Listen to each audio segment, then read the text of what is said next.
Whether you keep them in your home or love to see them in theirs, these are the creatures that bring us all together. Reptiles. We're going to be delving into the experiences of reptile lovers from around the block and around the world. This is the Reptile Talk Podcast.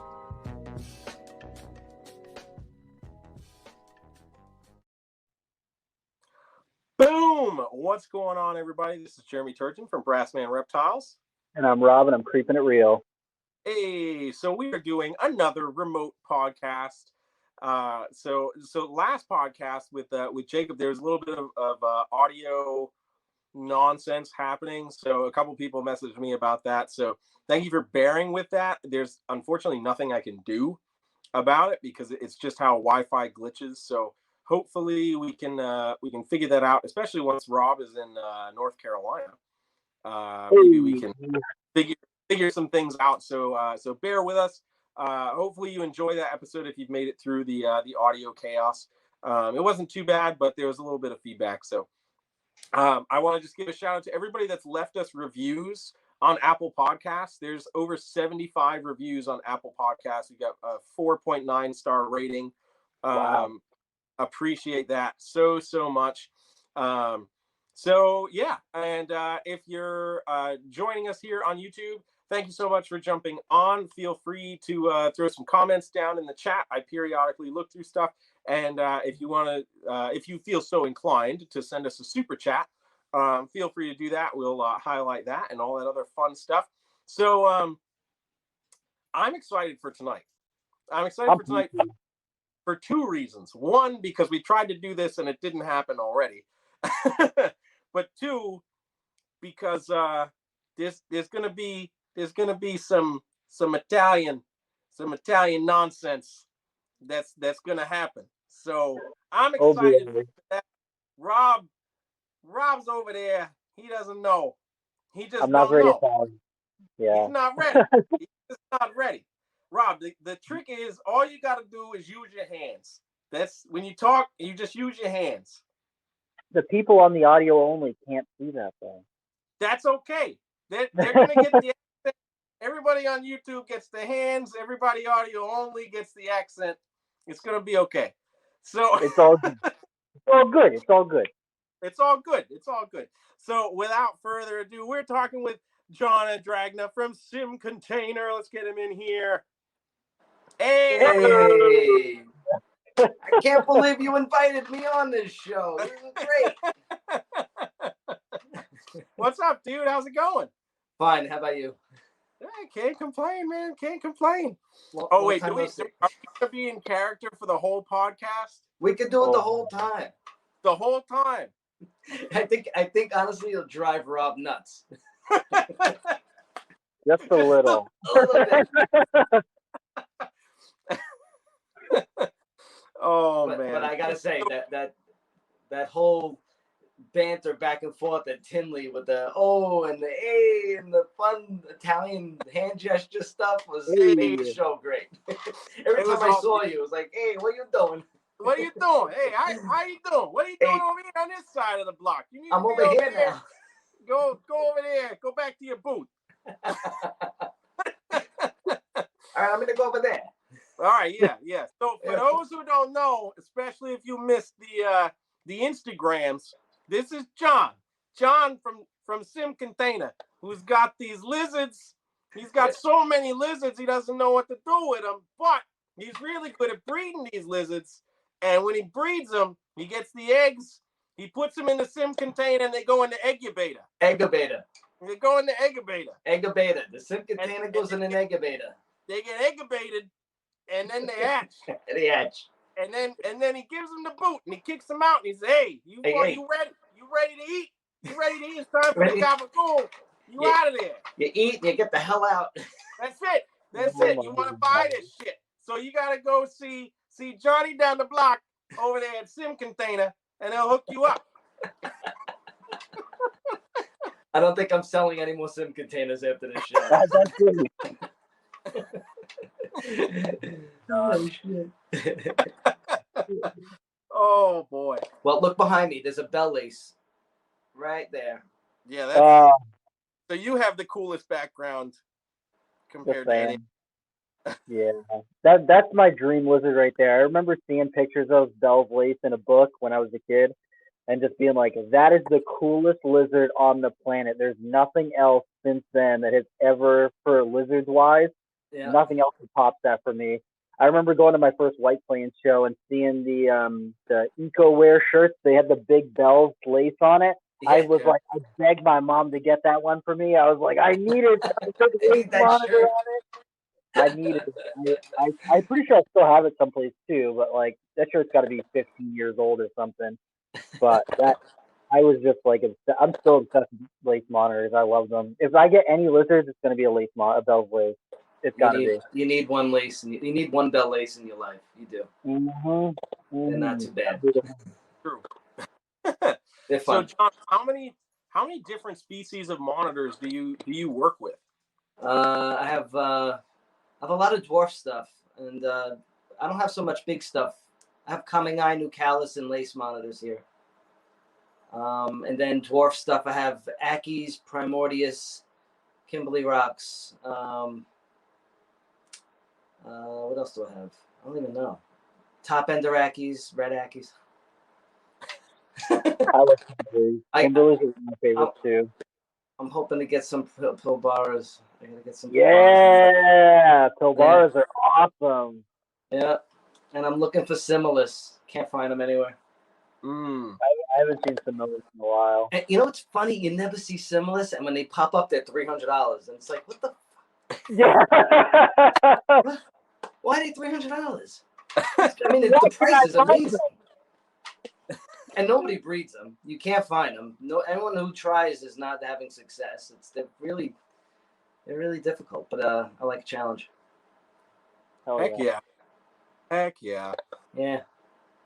So what was your draw to the dwarf stuff? Was it literally just like, hey man, I don't have a whole house to dedicate to these things, or was it just like, man, I love these little dinosaurs? Yeah, I coaxed my my in-laws before I married my wife. I moved in with my girl, and I said, "Can I keep my lizards in the basement?" And they're like, "Yeah, just do what you want.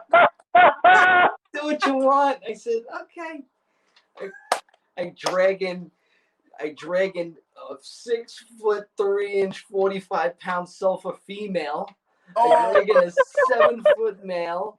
I drag in a pair of Mertens. I dragged in Tristis, Ackies, Gillenhigh stores, monitors, Pilbaras, Kimberly Rocks. Oh my god. Yeah, John, do whatever the hell you want. Oh my god. They're like, oh, he's got like a little lizard, he's got a gecko. It's okay. Just bring whatever lizard you want. And then you're like, yeah. Okay. Give little Johnny what he wants, Yeah. Give him, he wants a little space for his tanks. Oh my god, that is great. There's me carrying a monster sulfur into the house, walking past my mother-in-law like, hi, this is one of them. One. I could literally just wear them like skates and just walk into the house with these big water under my feet. Wow, I got into the dwarf stuff because I could put a whole lot more of them in that room than just fill it up with 3 more water monitors, And that's what I did. Oh, I forgot one. The black-headed Tristis. I had those are the first ones I bred. So it's Tristis, Ackies, yellow Ackies, red Ackies, stores, Pilbaras, Kimberly Rocks. I had everything at one time. I had all of them. Damn. What do you think about the split on Ackies? They're saying that reds and yellows are the same thing. Well, genetically, they are the same thing. There's really no difference. I mean, there's a scalation difference externally, and maybe there's a behavior difference, and maybe a geographic difference, but genetically, they're the same thing. I think that's super interesting because people are like going strictly just based on the genetics right now, and not necessarily, but like that's the huge argument. Is like, oh, the genetically they're the same thing, but if you look at them as what they actually look like and how they act and all these different things, they're very different.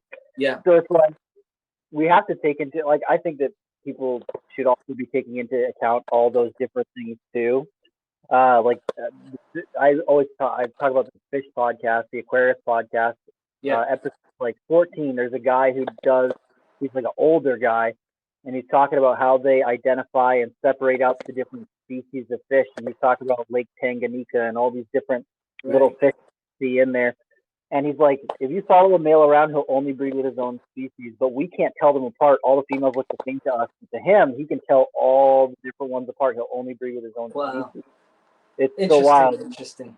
Right? And then we're sitting here like, oh, we genetically are the same, so they're the same. And it's like, dude, there's more to take into account than just, oh, the genetic test thing said it's the same. Yeah. They and there are behavior differences with the reds and the yellows. Yep. The reds are more turn around and bite you type.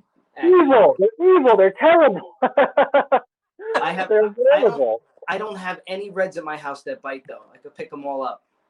That's good, because all the reds I've ever messed with, they'll just turn right around and just grab you. Yeah, I know. I've had that before, but I think I just play with them way too much now that they're just used to me. That's okay. The generational thing makes a difference too, like with our water monitors. After you get certain generations in, breeding ones that are a little bit better behaved, that you're getting towards better behaved ones. I'm working with coming eye, which are notoriously difficult, but there are coming eye that are puppy tame. I've owned them. I have them. I've seen them. There's a guy on Instagram. He's a customer of mine. He has a Instagram page called Little Yellow Dragon, and this coming eye he got from me about 3 years ago is outside in like the parks of in LA, and this lizard is handled by everyone, celebrities, models, just people walking around. It's the friendliest coming I've ever seen. It's like 5 feet long. That's awesome. And it's beautiful. Beautiful lizard. And I'm like, every time I see it, I'm like, oh my God, that's one of my babies. I love that. Oh, that's I love so that. sweet. You know, somebody actually took the time to, put some time in with it. Mm-hmm. Play with it, get to know it, take it outside. Yeah, I think that's one of the greatest feelings, man. When you see that, somebody that's like, it's, I call this guy a lizard, but when you see that they're really into it, they put that time, that dedication into it, and you see the success, like that's one of the best feelings ever. I had somebody come up to me at Tinley. It was a woman. She was with her son. And she came up to me. She said, in 2017, I bought an Ackie from you in Daytona. And here he is. And he's still doing great. And he lives in my living room. And I made a playpen for him in the other room. And I was like, whatever you're doing great. Yeah, that's awesome. I love the updates. I got a couple of guys that update me all the time. Like, they buy one Ackie. Most of these people buy one Ackie and they disappear. I never see the animal again. I don't hear from them again. But some people come back, and I love it when they come back and they give me updates and they tell me when I got it and how it's done for them, and that stuff's great. The feedback is amazing. Yeah, it means a lot. Yeah, as a breeder, as someone who's producing stuff, it is so satisfying when someone comes back a year or 2 or 3 years later and they're like, look at this thing that I got from you and look at how awesome it's doing, and like, oh my, it's so trippy to see like an animal that you hatched out and then you place into this person's hands. And then, just see how well they do with it and like how much they appreciate that animal. It's so satisfying. I agree. It's amazing. It's an amazing feeling. It is one of your babies. You want to see everyone take care of them the same way, but it doesn't always happen. And, some things happen that are not so good, but the majority are great. And the feedback I've been getting is great. So that's awesome. So I gotta know what got you into the lace monitors. How did you initially get started with the laces, and then after that, New Chalice? Okay, so the lace monitors I was offered to import from Europe in 2012, and I imported them and I sold them to Don Church, and then I brought in more and I sold them to other people, and then my partner Alex and I said, "What the hell are we doing?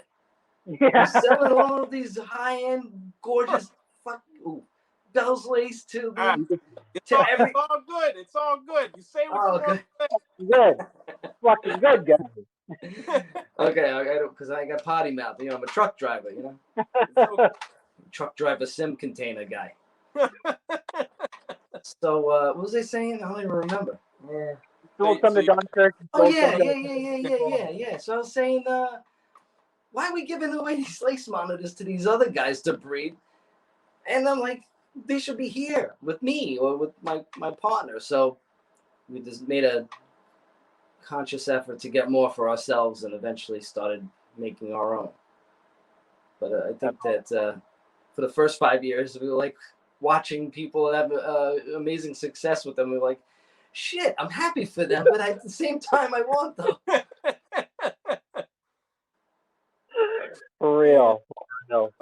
And then the Nucallis, the first time I saw Nucallis in this country was in the early 2000s. It was in Long Island. It was at a pet shop. And I was like, wow, what a strange looking water monitor. You know, you got the big neck scales and the head was turning white and it's just different. The tail crest is like really low, like a mangrove monitor. Like they don't have that big flat tail like the big Asians. So they got a low tail and it's really long. They got these big neck scales and a longer face. And I was like, this is freaking cool. And they don't get big, you know? So then I saw on King Snake in the classified, somebody had imported legally Marmoratus Cummingii and Nucallis. And I wound up buying all of them. And then was the start of my breeding stock for the Nucallis. That's awesome. And it took a long time. It took a long time to get them going. And then we wound up getting the whitehead types and the blackhead types. And got a few clutches cooked and hatched. And I like them. I still have a couple of pairs here. They're so cool, man. That's such a unique monitor. Like going from working with the monitors to then seeing those, like most people might not appreciate it, but if you've been around lizards and monitors and stuff, they're so interesting. Yeah, you know, the Philippine stuff, and then just south of them is Sulawesi. So the Philippines, you got all this variety. You got 8 different species or 7 different species of water monitors just in the Philippines. Then Sulawesi, you have 2, probably more, but right now 2 species on Sulawesi, and then straight down you have Sumbawa, Flores, and all the little islands heading out east. And all of those water monitors on those islands are different looking. But it's only in that, if you circle that whole area, the Philippines, Sulawesi, and then Sumbawa, where Sumbawa starts, it's like a north to south thing. All those water monitors in that area are just crazy looking.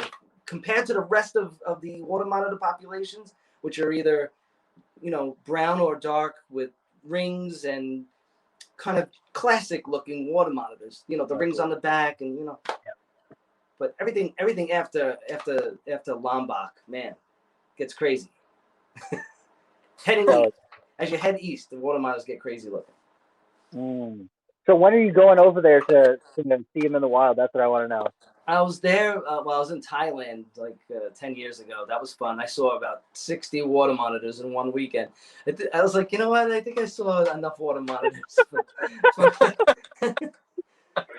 If you're out there seeing the Sambawas and some of the other stuff, it might be different.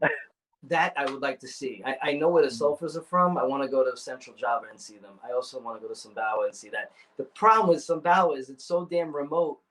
Like I would have to hire people to come with me and translate because I don't speak any Indonesian at all.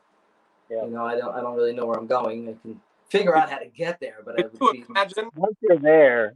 Hey, here's the lizards. I'm here for the yellow lizards. I can't find good mozzarella here. Yeah. Where's the good Italian bread? Oh my god! You guys got pizza joint around here? Where's the pizza? These people don't like pizza. Dude, I do love the look of the Java water monitors, though. If I ever, when I go over to Southeast Asia, like if I can hit up Java to see some of the stuff that they got out there, Yeah. I just love the look of their water monitors out there, and then they also have a lot of other cool species there. But Borneo and Sumatra are like top of my priority list. Those Javan water monitors. There's just so much variety. Mm-hmm. So much. You have jet black ones like the black dragon around the coast, around the west side, and then in the east they get like guru looking, like black with the big white rings. Yeah. And then that Medora Island. The pictures of the Medora in the wild don't look like what people are calling Medora in the pet trade. So I'm like, is that really Medora? I don't know. They don't look exactly like a Medora in the wild. Honestly, it probably has to do with the import thing, like with green tree pythons and stuff, where they use a port and they just kind of label it after that port. And it's like the people might have collected it someplace else and then brought it over there. But. Right.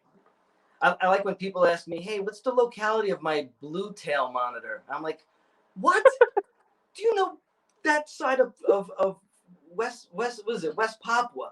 It's just all trees and mountains. You want to know exactly where this thing came? Like, it's like, Jimmy from Vermont. He looks like this. And then over here you got you can't be accurate with that. How are we gonna know? I don't know. I have no idea. Unless you go there and collect yourself. Blue tails, I have no idea.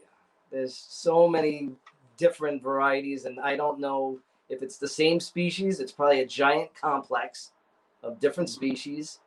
Some have blue tails, some don't. Some have skinny noses, and some have the bigger noses. Yep. It could be a whole species complex. Like those Cyclops Mountain blue tails that came in. They didn't have blue tails. They come in as orange spot Dorianas. Mm-hmm. And then up by is it Biak? Yeah, I think it is. You get these ones that look like Indicus and Dorianus crossbred. So I was calling them Dorindicus like 12 years ago. I was like, I don't know. It's like a mix of the two. Yeah. But they don't have a blue tail. They're kind of like an olive green with yellow rings and stuff, yellow spots. Really? Pretty cool.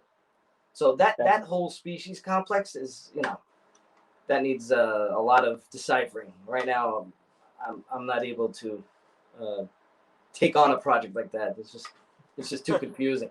For real. So what was the idea that kind of sparked Sim Containers? Oh, my friend Greg Madden came over.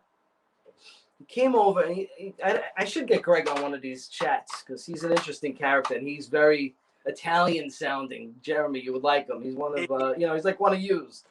One of yous guys. One of you guys. Only he's Irish with blue eyes. Well, he came over and he wanted to make. It was Christmas night, 2008. He wanted to make a no substrate egg container, like the ball pythons guys were doing with the diffuser grid. Yeah. But he wanted to make it out of a 10-gallon screen cover, and he was hammering it to make divots to put the eggs on the screen. And he said, instead of doing that, let me make you something different. So I made an accordion shape out of plastic coated chicken wire. And then I put the eggs in the valleys of the accordion, and we dropped that on top of wet perlite. And I gave him the container, and he went home and he put leopard gecko eggs in it, and they all hatched. And I was like, that's really cool. I'm going to try it with Tristis monitors and Ackies, and they all hatched like months later. They all hatched. I said, this thing really works. And then from there, he goes, yeah, we should make these, and we should sell them at the shows. I was like, we have to open up molds. So we did it the right way. We drew up the whole schematic. I did it on an art program. I did it in Illustrator, I think. And then I took the specs to China. So I was at the time going to China a lot, like 4 or 5 times a year, because I'm in the shoe industry. I'm not a truck driver. See, I just tricked you guys. I'm a shoe designer. So I'd be spending a lot of time in China at these mold shops and these factories that are making footwear samples. So I asked the mold maker, hey, can you make this? And I showed him the drawing. He's like, yeah, I can make that, and then gave me a figure, and then I started to make samples of it. And then, we went back and forth on how big it should be. And And then we produced the first small sim. It was 2009, and then I got the patent for it at the same time. So the patent was approved. It's a utility patent. I got it for 20 years. I paid the maintenance fees on it. I haven't let that slide. If anybody tries to copy me, I try to sue their asses. But a lot of these guys are slick. They get away with like really different chain. Like they can't use the rail system because the rails are that's the patent is really the rails and the grid system, how it all fits together, and it's a one piece unit. It's not just like it's not just like a set in tray. It's like a whole thing. You got the lid, the base. So anyways, I got the thing patented, and here we are. I've been making them ever since. That's awesome. That's so cool. Thank you. I'm gonna go. I'm done now. He's like, we talked about the monitors, we talked about some containers, but that's it. That's it. But he's done. He's done. It works good. This, actually, right here is my incubator. Let me see if I find something for you to see. That's the eggabator? It's the eggabator. Oh, you got one of them eggabators. Eggabator. It's an eggabator. Sim container goes in the eggabator. If you only got one, it doesn't work. That's need right. both. You need both. You need a. So here we have. There's 4 bell lace eggs in here, and how I set it up. This is how I set up all my monitors the same way. So it's about 1 inch to a ½ inch of water jelly. So I just add water. Like for a Sim XL like this, it's 2 cups of water and then like a tablespoon of crystals, the water crystals. So if you have to move the container, you won't make waves and wet your eggs because then you can kiss your eggs goodbye. They ain't gonna hatch if they're all wet and crappy. So that's how I do it. I do it like this, and I put them. I have no condensation build up on anything. That's another thing I got to talk to you guys about. I get a lot of feedback. Oh, my container gets like a thunderstorm inside of it. Well, then you probably have your incubator in a cold room, and the temperature is high in the incubator. And then every time you open the door, you're letting all the cold air in, and it changes the temperature of the container. So you wind up with condensation buildup. So I tell people, put the incubator in a warm room, get it off the floor, lift it up. I tell people don't use Hovabator because doesn't have a good purport. Like the thermostat is not so good. You want a good proportional thermostat. So that's the advice I give people. This right next to me is a soda refrigerator with clear door, and I used heat cable up and down the walls and across the bottom. Yep. A VE200 thermostat from Reptile Basics set to 86. Everything's hatching. Everything's hatching. And this room is hot. I'm sweating. So this room is hot. This room is like 80, probably about 85 in here, and the incubator is 86. So it's like, why do I even have an incubator? Well, part of the year it's not this warm in this room. Like, it's in the 70s in a couple of months in this room. It drops a lot, and the animals definitely can sense that. So let me just put these eggs back before I drop them, and then I don't have Bell's Lace eggs to hatch. Yeah, for real. Do you use a circulatory fan in there? No. I don't have a fan in this one. I don't have a fan. Fans are okay, but I don't have one in here. It works fine. Works fine without. If it ain't broke, don't fix it. Yeah. All right. I just want to Eric's Reptiles for the super sticker. We appreciate that, dude. Oh, thank you, Derek.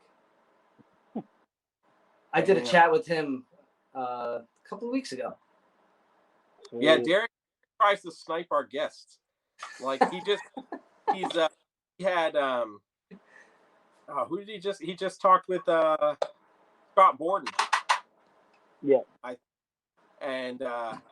He was mad that I got Phil Goss before him, so then he had to get Phil Goss. I'm mad that he had Barcheck before us when I've been talking to Barcheck for months. And we've known Barcheck for 15 years. Yeah, exactly. And he had me before you. Yeah. Yep. He had Bob Clark on. He just had Bob Clark on. Tom Crutchfield. I'm like, all right, Eric, that's fine. You listen, you keep doing what you're gonna do. That's fine. But all I'm saying is when push comes to shove, buddy, you need to know where you need to be. That's the Jersey guy. What are you doing? Listen. All I'm saying, Derek, listen.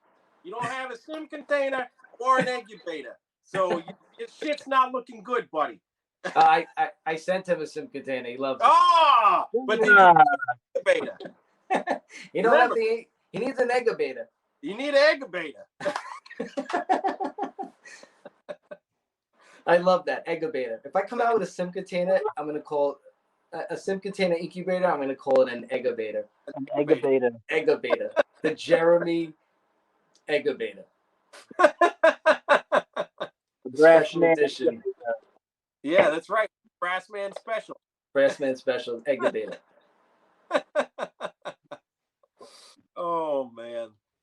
Jeremy, you ever hear how I met Rob? I met him at a reptile show and he gave me a cupcake.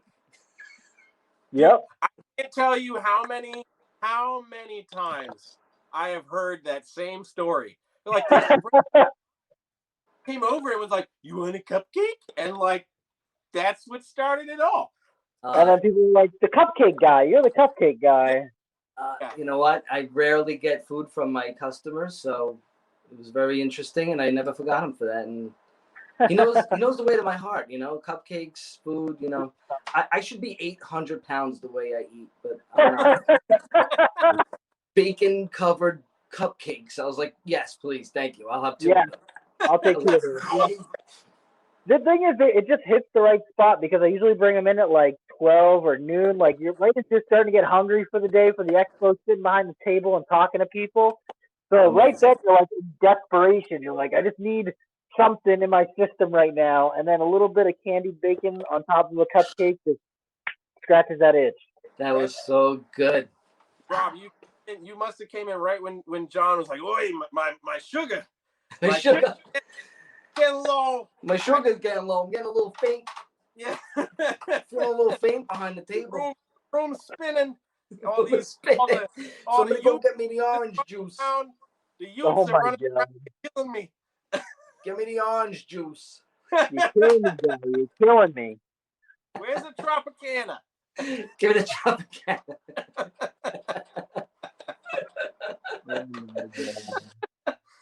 Oh my God. John, we gotta set up at an expo next to each other. Yes, please. That's all I'm saying. Are you guys going to St. Louis? No. I will be at the Arlington show though. That just got what? You going to the Arlington show? Yeah, that just got confirmed. When is Arlington? It's middle of February, I think. Oh, cool. I might have to make that work. That could be that's my birthday show. That'll be fun. Hey. Oh. We'll be selling sim containers and incubators left and right down in Houston. I'm gonna wear the party hat. Hey. Hey, it's my birthday. Come do some shots and buy an egg container. Buy a lizard, guys. Well, if Arlington actually sounds really good. I've been looking at that show and Conroe as well. I'd like to go down to those shows and vend them, or at least go and hang out. Sometimes I don't like vending. You ever just go to a show to hang out? It's way better. It's way better.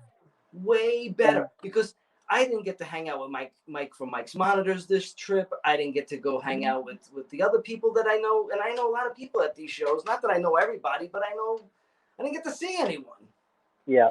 It's such a pain because it's like high and buy at the auction, and then it's over. So sometimes I'd rather just go and not vend. Yeah. You know, just hang out. I got a message about jumping in on a room with somebody, and I was like, the price was good. I was like, that works because then I can afford the flight. So yeah, I'll go down. There you go. Yeah. Hell yeah. Yeah, so, I from going through vending and then not vending at shows, it's so much better not to vend. You get to just hang out and talk to people. There's no pressure. You don't have to worry about your numbers for the weekend. It's literally go talk to some reptile people. You want to spend a half hour talking to this person? Talk to that person for a half hour. You don't want to talk to them? go the other way. That's what I'm fucking doing. So Yeah, I that's it. I had a lot of fun at Daytona, man, because the Oh Daytona my it was God. just hanging out. That Daytona show this year was amazing. Yes, Yeah. it was really good. Really So good. good. I had a good time, a lot of fun. A lot of people showed up. A lot of friends showed up. And we did really well. And that was a good one. And I like that show because it's on the beach. I can escape.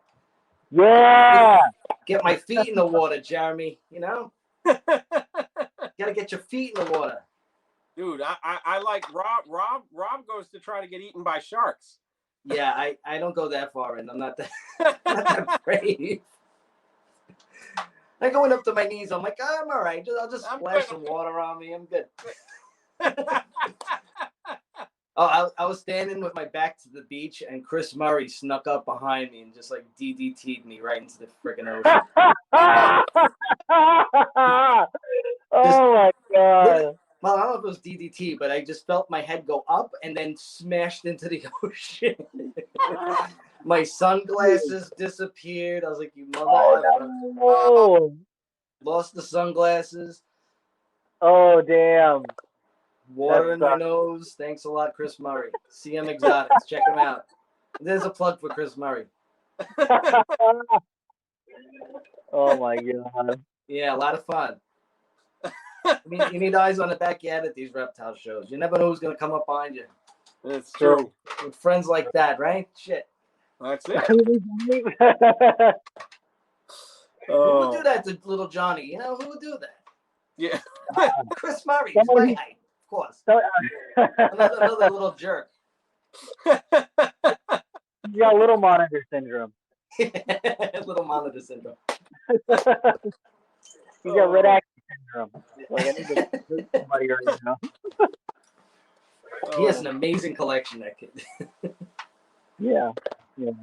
There is a piece of monitor that you're like itching to work with in the near future.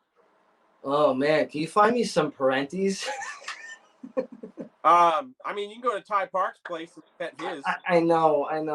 I'd have to wait for Ty to hatch them, and then maybe I could get them that way. There's no other way to get them. You haven't been to Iguanaland yet, have you? No. So what we need to do is we need to plan a trip for all of us to go there. All right. To his place. We'll take a yellow bus. Yes, the short one. The short bus. One. I get nervous when I have to walk all the way to the back. I have people throwing shit at me. I don't like it. I want to walk right to my seat. The back the perfect guy. Get in the back.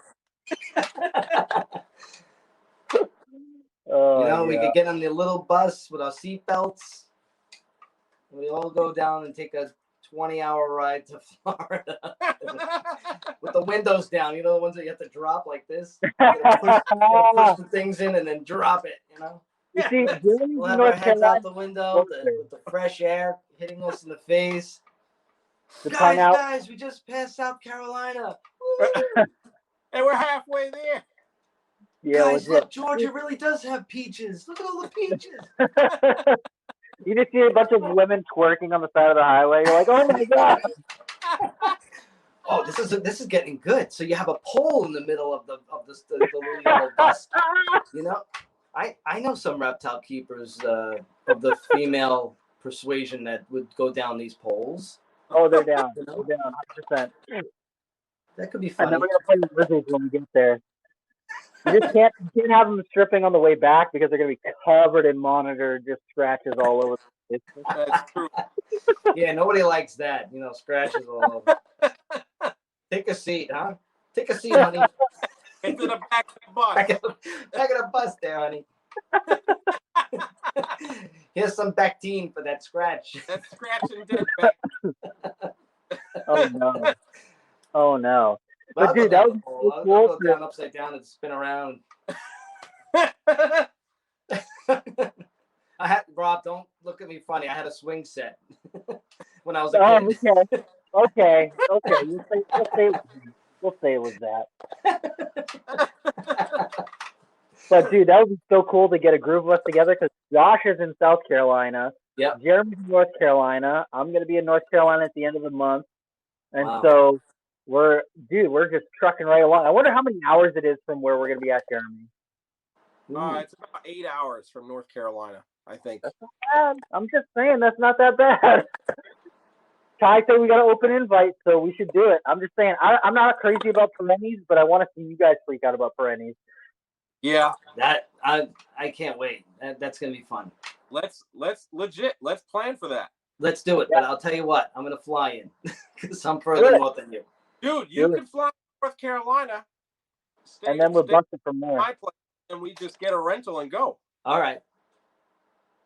You know who would That's be fun. cool to have there too? Savannah. Savannah goes there a bunch, so that'd It'd be be cool. cool.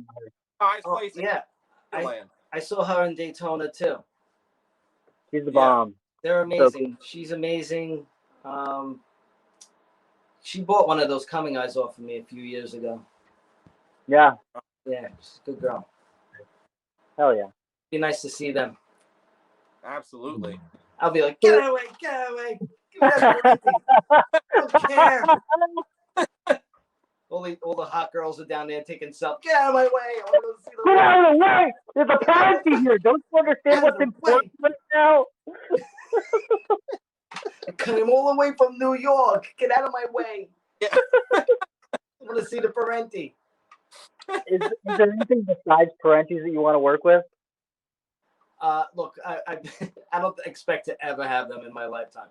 So, but if I did, I would have honestly, I'd have a really hard time housing them. I don't have that kind of floor space. You know, That's a very active lizard.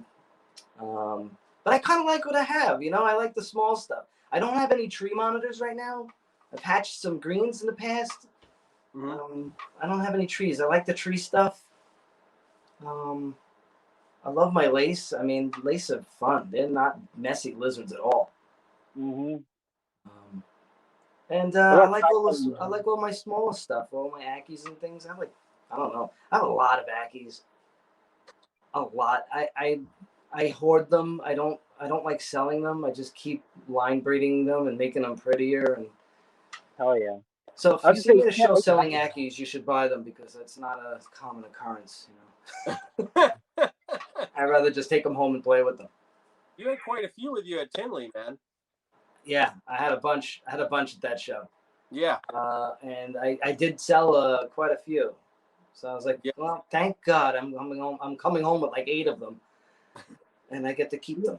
I don't have enough of them. Literally, they're such a hot item, like a hot animal right now that when they are available, they're gone. Like people want them. Bad. Yeah. Yep.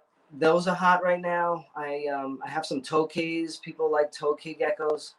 Mm-hmm. I have like those. I have yellow spots and greens and things like that. People like them.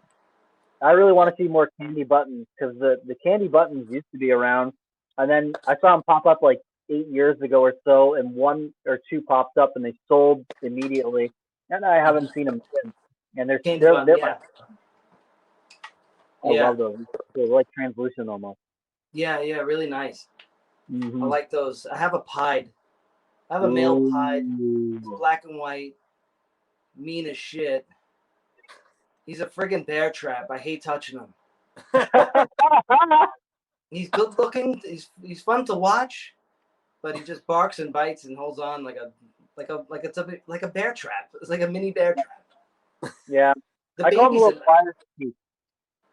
I have little babies, granites and olives, and they don't bite. They're fine. But this pied man, oof. Yeah. I have that lace monitor back there. If she bit me, I'd be in the hospital. Yeah. But I don't wear gloves for her. I wear gloves for the friggin' pied tokay because he gets you on the cuticle, and you know that shit gets wide open. Okay. The tender spot. One of my favorite comments from Tinley was when you're talking about that, and you're like, "You bite you right on the cuticle." I got an office job. I can't be bleeding. I can't go. I'm like talking and blood squirting out. I'm like, I'm trying to make a presentation here, and I'm bleeding all over the place. I just cut my finger, you know. Yeah. This guy. What am I going to tell the people? Oh, I have a lizard. It bit me. Oh, that's really responsible of you, John, you know. John, you know, you have a corporate job. You should be more careful. You gotta be presentable. Okay? You must button up that tie and get to work, John. So yeah, they get me on the finger. Meanwhile, that same job at the design studio, I remember one day I got bit by a 6-foot carpet python, and she literally like broke all her teeth in my finger. Oh, And I'm squeezing teeth and pulling them out. No. Squeezing my finger, the teeth were coming up.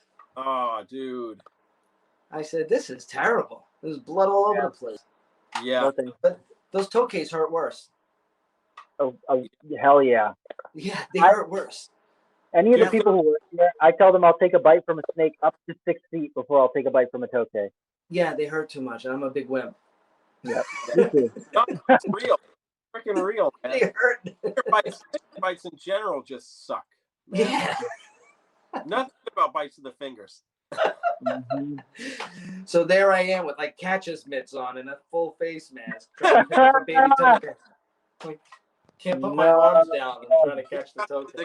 The COVID shield face mask Yeah. that's just jumping. They find a way. They get through the glove. They find a way. Oh man. Good times. Good times.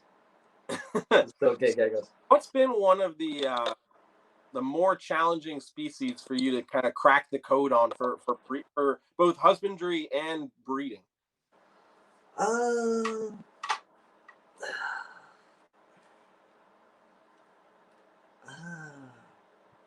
don't know. I kind of treat all the monitors the same way. I only really breed monitors. If I'm not breeding monitors, I'm breeding hognose snakes. I have some of those. Yeah. Yeah, you like those? Hey, like that? Hey, if you like that, I got I that. don't keep them. But people love hognose snakes. They do. That's one little messy snake, but I do like them. I've had them for a while. You want them? You can have them. No. I love them for you. I love them for you. Well, you know what? I kind of treat the monitors the same way, and they do the same thing. So I don't have much difficulty with them. I realize that they need it hot, and they need water, they need heat, and they need a lot of food, and they need really good nesting. Mm-hmm. They do everything else. So they're really not that difficult. I mean, the ones I don't really have that much else. I have the hognose snakes and the monitors. I don't have a whole collection of crazy stuff, you know. Right. I have like 5 tokay geckos, and I haven't bred them yet. So I don't have any answer to that question. I don't have a lot of experience with other stuff. Yeah. I just stick to. That was kind of trickier than any of the others. Well, I'll tell you what. What's for the dwarf monitors? What worked best for me? Mm-hmm. You have to have a very tightly compressed nesting substrate. If it's too loose, they get frustrated. They don't lay, and they wind up getting egg bound or other problems. They dump them in the water bowl, and that's not good. If they're nesting them on the surface behind the log over there, that's not good nesting. So to get them to nest right, you got to give them a really firm, humid substrate. It could be dirt, it could be cocoa peat. It's got to be something big and compressed. It's got to be tight and warm, and that's been something I figured out that was very important. That's really and interesting. that goes for all the monitors too. The same thing with the coming eye and the lace. If it's too loose, if it doesn't hold the burrow, they're gonna give you a lot of problems. So stick to you have to check your nests. So you gotta check them often because that stuff can dry out. They could kick too much of the substrate out. So I'm always on top of the nests, and that's probably why I have a lot of good nestings and a lot of babies. Cool. It helps prolong those females' lives, if they could lay all the eggs and be happy and come out and start eating right away. You did a good job. I wonder if that's one of the things that was preventing me from getting good eggs out of those croc monitors. Maybe. I mean, some people just put like sphagnum moss in a box, and I'm like, well, they would never want to put their eggs there in the wild. They're probably laying their eggs in the hollow logs towards the ground in the rot of the tree. The rotting frass, basically. Yeah. Where it compresses at the bottom. So they're probably under the roots, under the roots in like the rotted part, or they're actually in a tree hollow in the rotted parts of the inside of the log. Yeah, I got a female to lay eggs twice, but she held on to them too long, and I mean she nested and laid like a clutch of eggs, but she held on to them too long, so they weren't good by the time she laid them. I'm wondering if I had the substrate too loose, because I had two different nesting areas. I had an area that was vertical, so it'd be like going into a log, and then I had a horizontal one. And she picked the vertical one the first time and the horizontal one the second time. And it's like I couldn't figure out what I was doing wrong. I got her to lay eggs, but it was not in the right time frame to get them to be good. So it was like, something was missing. So I wonder if that's one of the things that I did wrong. I would love to keep that species, but I'm in New York. I can't have them. I would love to have them. I would treat them like the lace monitors. I think they would. I think they would like these cages, and they do okay.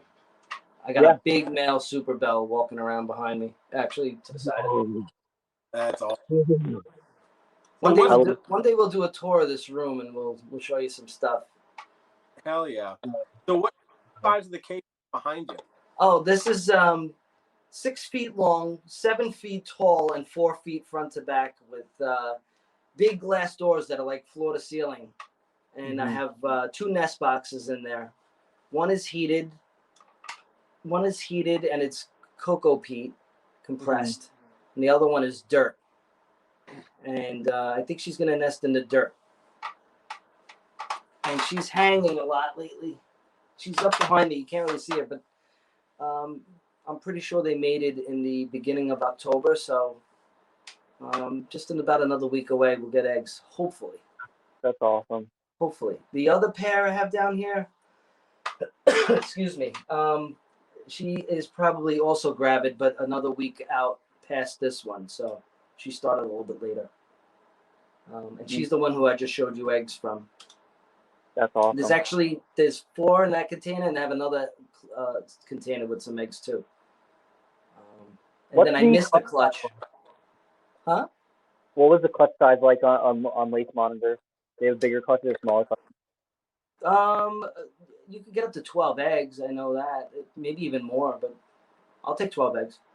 12 is plenty. I'll take one that hatches. I'll be happy. Right? True. Yeah. But I expect them all to hatch. It shouldn't be a problem. I like them. They're not as messy as other monitors for their size, like you get a black throat monitor.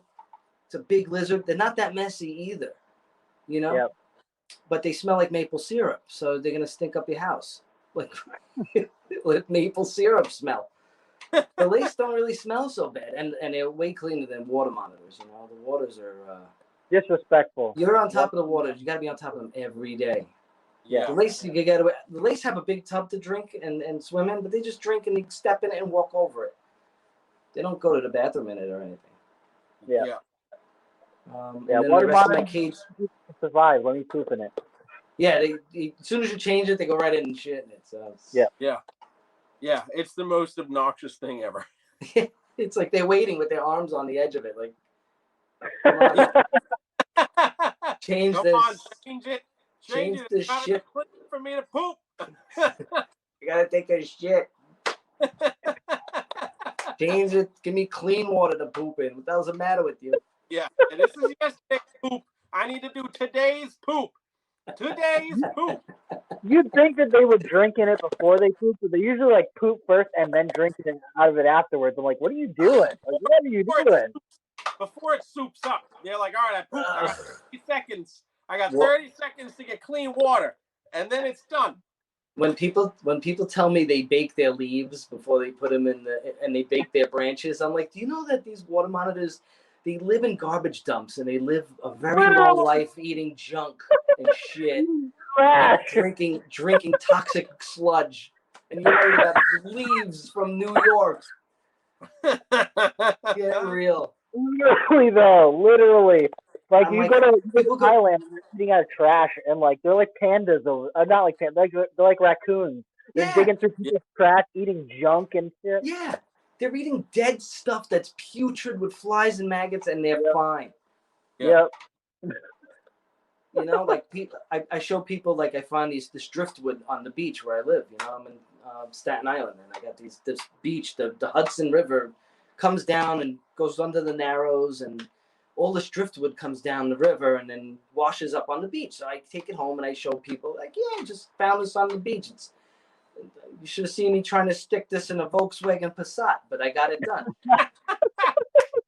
And then I take it home. They're like, well, how do you put that in the oven? I'm like, are you freaking crazy? What? Put it in the oven?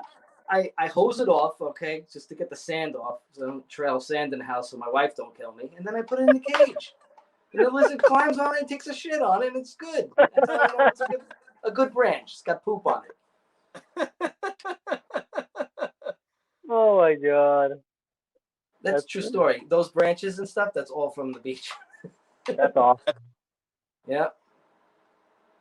Yeah, I did that before for like Amazon tree boas and stuff. Just go out, find a nice big piece of wood, bring it in, clean it off a little bit so there's no like anything on it, and then just put it right in the enclosure. Yeah, it's totally fine. Yeah, I think people forget that concept of like these things in the wild, like it's the wild. You know, it's the wild, and the water monitors are so accustomed to human beings, and they just seem to follow them village to village. Mm-hmm. You find out where your trash heap is, and they're in it, eating fish bones and chicken necks and all kinds of stuff. All the stuff you don't want to eat.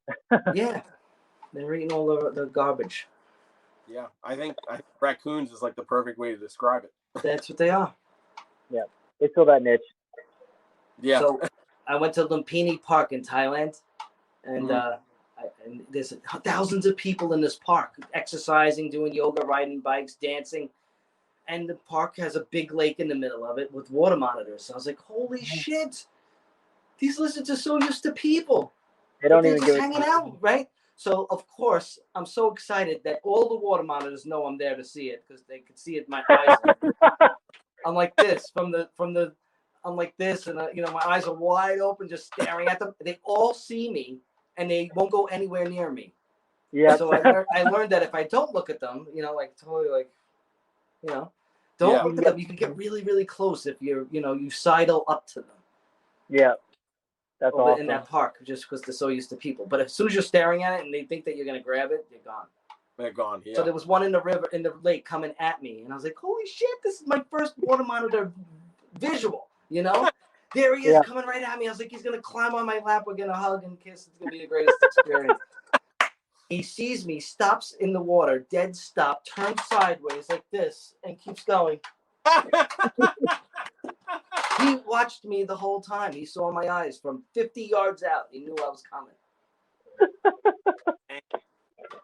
That's great.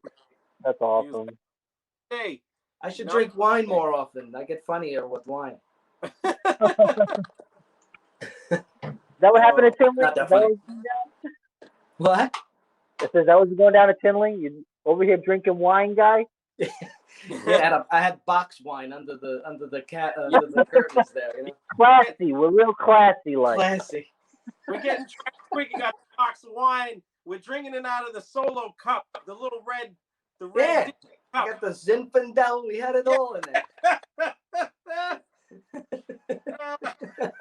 Oh boy.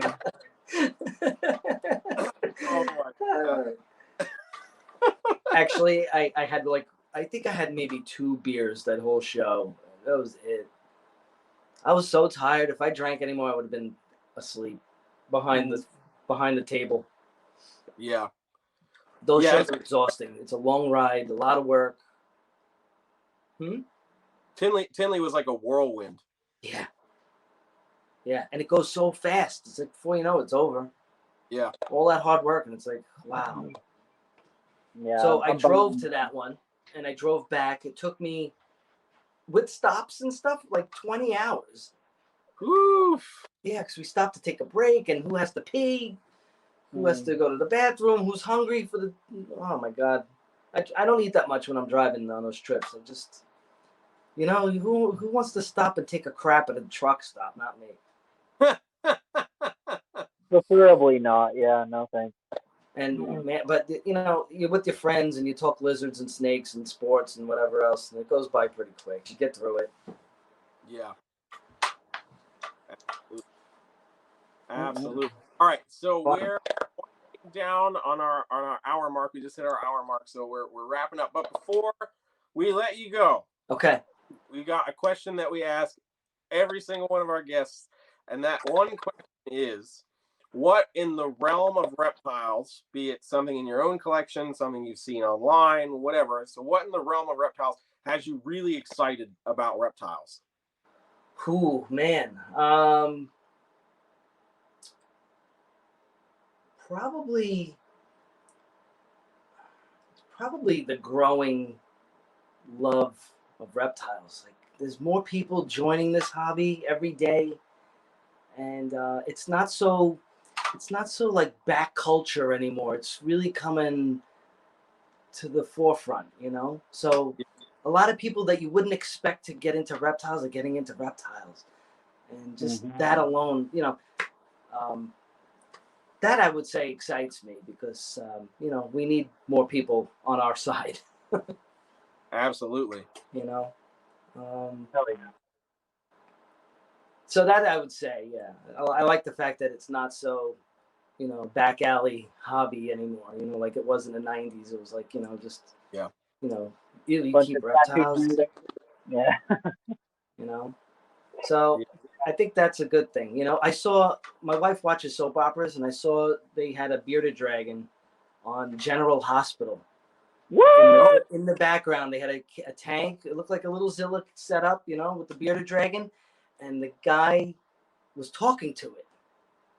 That's awesome. I'm like, you would have So never cool. seen that 20 years ago. Yeah. You know? And then, you know, my kids were watching a cartoon, and it was the Bubble Guppies, and they were talking about a female monitor lizard laying eggs. What? On the Bubble Guppies. Wow. Yeah, that's viewed by millions of kids every morning, the Bubble Guppies. Yeah. Talking about it, and it was a cartoon version of a water monitor, and she was laying eggs in a nest.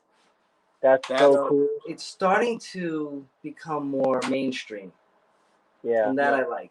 That really excites me. That's so cool. If you're gonna say if I was impressed by somebody's morph ball python, I really wasn't. No, it's interesting to see what people say, because some people are like, well, I produced this really cool thing that I really like, and I'm really excited about this next project that I got. Some people are like, my nephew got into reptiles recently, and I got him a pet lizard or a snake or whatever, or some people are like, they're just excited that more people are excited about reptiles, and it's interesting to see where people's minds go on those sort of things. I have a little girl at home. She's upstairs sleeping right now, and she is really passionate. Loves this stuff. She's not afraid of anything. She grabs everything by the head, and I tell her, listen, you can't do that. She's not afraid. She's like, you know, she's bred crested geckos and hatched them. She's got gargoyle eggs. She's 7 years old.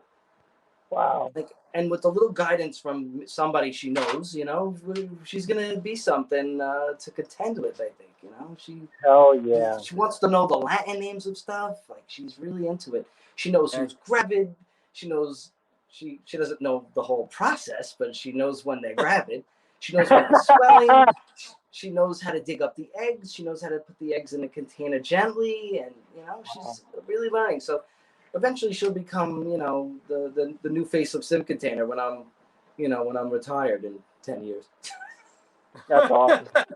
not 10 years. What are you doing? That quick? Wow, geez. John goes right to he's like, hey man, I just make Sim Containers and incubators, and I move. Nah, I'm not that old. I'm not retiring. Listen, if I retire, I can't retire from reptiles. It's impossible. It's too ingrained in me. It's like, you know, I think this started with the fascination with dinosaurs when I was 2. And it just didn't leave, you know? So then you find something to enhance it, and it happens to be live animals, you know, especially reptiles, because they look more like dinosaurs than pigs and cows do. So, you know, I kind of went in that direction, you know? And just catching local reptiles, it just stayed with me, and it's always a thrill to find something. You know, it doesn't even have to be reptiles. Like just like finding a strange bug in my neighborhood is always like, oh my god, you got to see this thing. I caught one of those. It's a giant click beetle with these big white and black eye big spots. spots in it? Yeah, on the back of Yeah, the shoulders. holy, they're this big. Yeah, they're cool as hell. When I was in Memphis, I found one that was like big on the tree there. I took hundreds of pictures of this bug. It just didn't do anything special, but just sit there for me. I was just like click, click, click, click, click. Yeah. And I had to show everybody I knew. You know, I was like, look at this. Hell yeah, that's awesome. That's so cool. It just the natural world just excite. It's just more exciting than anything else to me. So Hell Absolutely. yeah. so Oh man. So if people want to find out more about you and sim containers and the monitors you're working with and Yeah. stuff, where should they look you up? just go on Instagram and check out my page, Sim Container. It's one word, SIM Container. And I post all my monitor pictures there. I post there almost every day. I answer your DMs as best and fast as I can. I also can help you with your sim container setups or how you're setting up your reptiles. If you have a question, you want to ask me what my favorite color is, I'll give you a straight answer. Whatever you like, I'll help you out. I try to help everybody because I was that little pain in the ass bothering, Kevin at the White Plains show in 1997. Pete Mimikos. Pete Mimikos was a New York City dwarf monitor breeder, and I would be at his table at White Plains in the 90s, like, oh my God, like just so excited. And he'd be like, get away, kid. You bother me. Get out of here. But yeah, I learned from him, and he's like, somebody I will never forget. So, and I remember talking to Kevin about water monitors at the White Plains show a long, long time ago. Hell yeah. And it Hell just, yeah. I never Beetle. Never forgot it. Never forgot those guys. So Hell yeah. they stay with you for life. So yeah, go on Instagram, Sim Container. Also, it's Facebook. I have a page called Sim Container Bicycle Monitor Concepts, but Instagram is probably the fastest and easiest way to find me. Hell yeah. Awesome, man. So thank you so much for Thank you. chatting tonight. This was a lot of fun. And I had fun let's too. round 2. All right. Yeah, this was better than first round, I'll tell you that. Yeah. Jeremy, I was telling Jeremy at the show, I was like, you have no idea. Like I'm always punctual. I'm early. Oh yeah, he's like, look, hey, he's like, I'm a punctual person. I don't I'm a responsible, but it just slips, and I'm sorry. I am the worst about it, so don't sweat it. It's okay. It's a character flaw that I'm aware of. Okay, I'm not good at that stuff. But let me know for round 3, and we'll do another one. I'd be happy to. Hell yeah. Man. All right. All right. And we'll plan that trip to Ty's Park or Ty Parks. You hear me? I just said we'll go plan the trip to Ty's Park. Yeah. I'm with it. Ty's Park. He should have called it that. Ty's Park. That was a messed up. You should change the name. Ty's Park. Scrap the whole Iguana Land thing. Just call it Ty's Park. For branding, Ty's Park. Just redo it, Ty. You could do it. Ty's Park. I love it, man. Yeah. All right, boys. Thank you. We're out. We'll talk to you again. Take care. Thank you. See you again. Bye. Bye.